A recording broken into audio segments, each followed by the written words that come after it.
esta minha caracterização deste tipo de conflito como um conflito assimétrico ou híbrido, ou seja, um conflito não convencional, um conflito que não é entre dois Estados, um conflito entre atores estatais com exércitos profissionais e atores não estatais,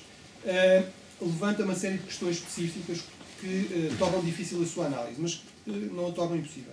Do meu ponto de vista, aquilo que é preciso, as perguntas que é preciso responder é sobretudo perceber quais são as zonas de operações fundamentais, qual é a mancha de óleo, digamos assim, e como é que ela está a evoluir, quem é que está a tomar a iniciativa neste quadro de ataque surpresa, que é tipicamente aquilo que caracteriza este tipo de grupos, em que não há uma linha da frente muitas vezes muito claramente marcada, qual o grau de resistência ou de vontade das partes, ou seja, esta ideia de que a par do equilíbrio de força há um equilíbrio de vontade, que é muito importante. Quem é que está a ganhar a batalha pela opinião pública, ou seja, estes conflitos são tipicamente conflitos psicológicos, são mais que todos os outros conflitos de propaganda, há sempre uma dimensão de propaganda em qualquer conflito, mas aqui essa dimensão é ainda mais acentuada para compensar a fraqueza material, e quais são as fontes de apoio externo ou regional. E depois esta opção, combater ou conter, que não lembro se já o viu, que é de facto uma opção fundamental. Sendo que eu, para ir muito depressa e começando já a concluir, eu acho que no caso do Estado Islâmico, do dito Estado Islâmico, o seu grau de radicalismo e de hostilidade em relação aos interesses, quer dos outros Estados, que ele não considera como islâmicos, por isso é que é o único Estado Islâmico, dos outros Estados da região, quer em relação ao Ocidente, é de tal ordem que torna muito difícil conceber uma possibilidade de contenção, digamos, estável, pacífica e prolongada. Eu acho que será muito difícil evitar, embora seja muito complicado de fazer, será muito difícil evitar combater o Estado Islâmico, seja de que forma, qual seja a estratégia que seja escolhida. Agora, há uma especificidade, de facto, no Estado Islâmico, que, mais uma vez, não é única, mas é relativamente rara, que é esta espécie de transição entre o terrorista e o estadista. Ou seja, vocês têm aqui o dito califa, não é? O al-Baghdadi, na versão terrorista procurado pelos Estados Unidos, e tem a versão dele como califa a proclamar a restauração do califado em Mossul em 2014. Esta transição do meu ponto de vista, é possível caracterizá-la como sendo a transição para um proto-Estado revolucionário.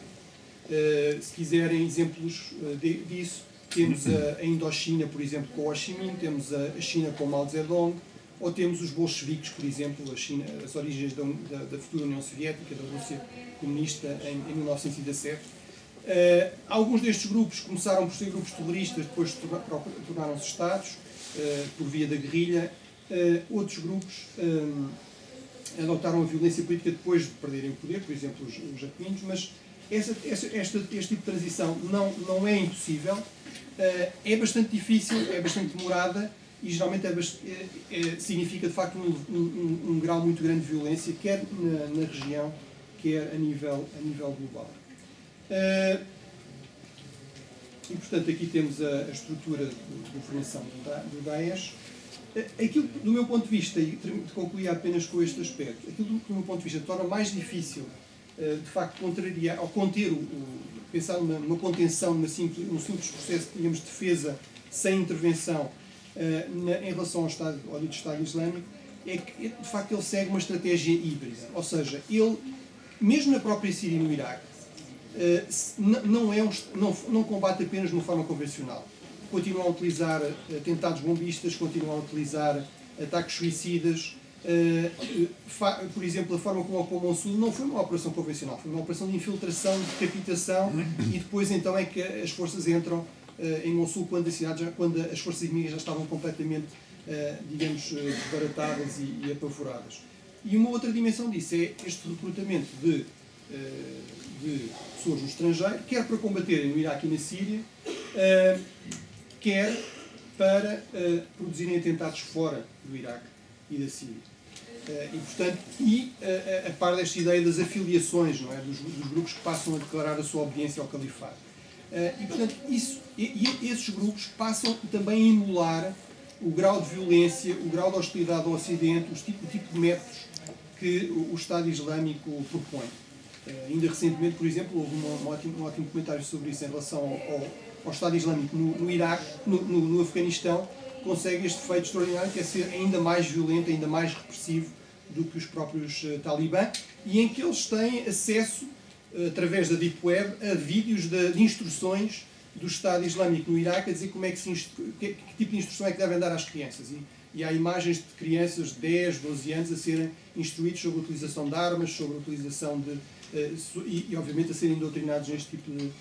doutrina extremamente radical. E, portanto, tendo em conta este aspecto, esta dimensão híbrida e extremamente fluida do adversário, parece-me que é muito difícil de conter. Mais uma vez, isso não é atípico nos tais proto-estados revolucionários. Se nós pensarmos na China comunista ou na União Soviética bolchevique, uma das coisas que eles fizeram também ativamente foi promover redes de subversão fora da sua própria região e utilizar isso como um mecanismo de dissuasão, de intervenção contra eles no período de consolidação. E, portanto, eu acho que isso não é atípico e pode ser um fator potenciador de uma intervenção, pode ser um fator dissuasor de intervenção. Portanto, aqui, de facto, eu diria que será difícil não haver uma intervenção, mas não é impossível que haja um efeito dissuasor precisamente por via deste tipo de atentados, na ideia de que o melhor é deixar, digamos, um monstro por sua conta, porque senão arriscamos a ter a multiplicação de atentados, nomeadamente nele. Obrigado.